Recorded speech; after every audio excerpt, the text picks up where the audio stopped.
कथावाचक शुरू होता है। एक दफा का जिक्र है, जंगल के किनारे एक अजीब गरीब लैब में रहते थे दो कैट एप्स, बिल्लो और टिल्लो। ये दोनों बिल्ली की शक्ल वाले बंदर थे जिन्हें मैडम दोस्मानी ने बनाया था। जंगल के किनारे पर एक छोटी प्रयोगशाला है।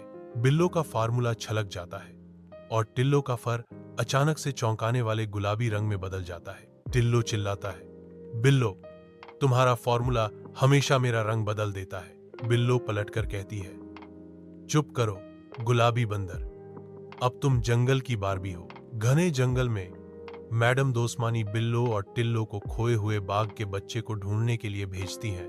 बिल्लो एक पेड़ से गिर जाती है जिससे आपदा आती है, जबकि टिल्लो दूरबीन से देखता है, अपनी दिशा से अनजान। टिल्लो ने कहा, मैंने कुछ देखा। बिल्लो पलटकर कहती है, यह तो तुम्हारा चेहरा था बंदर। बाघ का बच्चा तरबूज के अंदर दुबका हुआ पाया गया।